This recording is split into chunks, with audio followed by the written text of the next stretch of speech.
Hey, what's up, fans? How you guys doing today? Ryan and Matt here. We've been kind of talking some sports betting the last week or so. You guys know our resident degenerate right here likes to get his dollars down on some bets. I don't know, once a week, 5 times a day, whatever it might be. It doesn't really matter. Definitely more than once a week. Yeah, I know. I think most people know that too. So we're going to go through a play today. Before we get going, I wanted to reiterate a couple of things. So this is going to be up on both channels today. A lot of you guys have been wondering where we've been for 2 weeks. We've been dealing with a YouTube ban. For the next week or so, we're going to do the sports betting show on each channel, but I want to continue to push everybody over to the backup channel. That link is below. We want to get that one up and running. We don't really know what's up with the YouTube bans, so just to have a backup plan for when this happens again, you guys can find us over there and the link is below. And then that one will become a sports betting channel that we will talk about. Most days there will be something up there. For here, you guys can stay tuned to DraftKings for here for right now, but a lot of the sports betting stuff will go over there. So you might see the video twice today. Subscribe to that one. Subscribe to this one. Let's rock and roll. Let's get it, man. Excited to talk this out with you. I'm upset because I was all hyped to get on here and talk over Brooklyn before the line moved because I thought LeBron wouldn't play. But LeBron's playing, so I don't really like that game anymore. Waiting to see how that line settles. But there is a spot I actually do like on this slate. Not a ton I like. I'm being very picky right now. But I told you before we started, and I want to hear your opinion. I like the over in the Minnesota-Houston game. So one, I'm sure when you hear that, you're automatically on board. But surprisingly enough, the public is all over the under right now. 69% of the bets wagered are on the under. And it's moved 2 to 3 points. It started at 244.5. Now it's at 246.5, 247 at a couple books. I think this game is a game that reaches 250 easily. I don't think they can make the total high enough here. I don't care that it's the highest total. Well, I got to correct you on that. If the total was 400, I bet you'd take the under. Yeah, if the total was 400, I would take the under, but we're not there yet. There's going to be a lot of points in this game. I think you see 130 in the first half. So I don't even think it's really a sweat in the second half, to be quite honest. I like the over a lot here. So we got a couple of teams right here that move with some pace. And the thing about Houston is, too, when you watch them play against teams that don't play defense, they are way more likely to run up and down the court. Westbrook starts taking over. They start jacking up threes. You look at some of the totals in some of these Minnesota games. You had 250 in the game with the Magic, the game with the Pelicans, which could be more like this, in my opinion.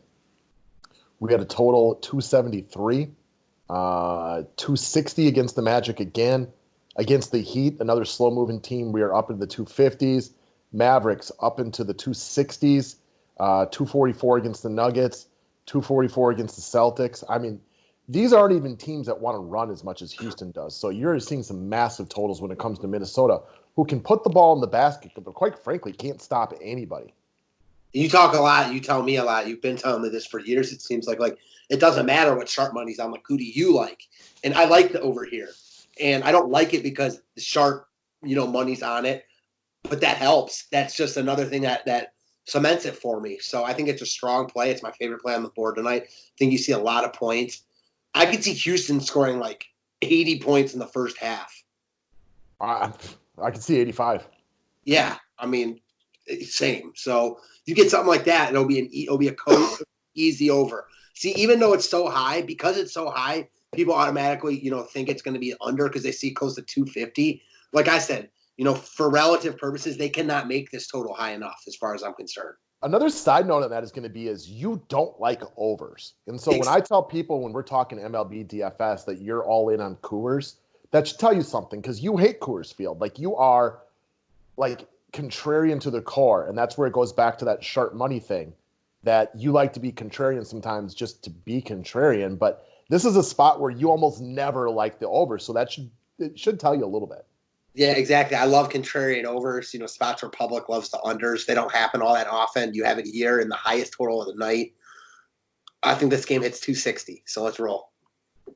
I'm with it. I'm not going to be surprised by 260 at all. I kid you not, I could see Houston putting up 145 tonight. They got some pent-up aggression after losing 4 straight games. Minnesota specifically can't stop guards. Well, where is Houston strong, Matt? Is it in the front court or the back court?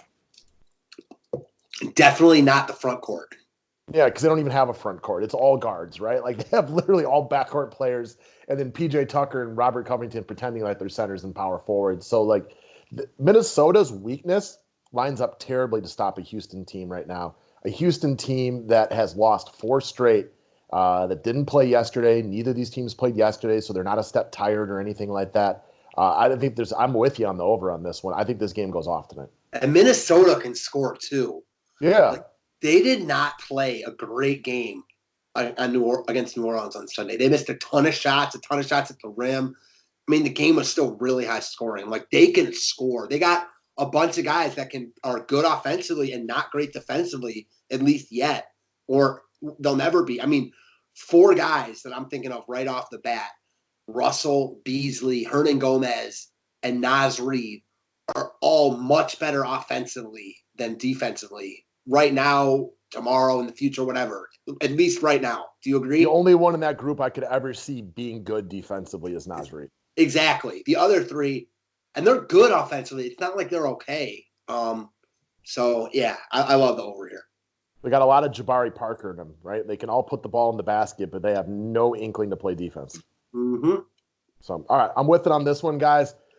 Again, subscribe to this station. Subscribe to the Backup Network. The link is below. If you haven't played on Overlay yet, well, what are you waiting for? I know you've been on a hot run over there the last couple of days as well. We got a jackpot up to $17,500 right now for anybody who can go 12-0. A lot of opportunity right there. That would be one heck of a payday. I know you want so badly to take that bad boy down tonight. I need it, man. Yes, and yes. All right, guys. Thank you very much for watching. Have a great day. Thank you.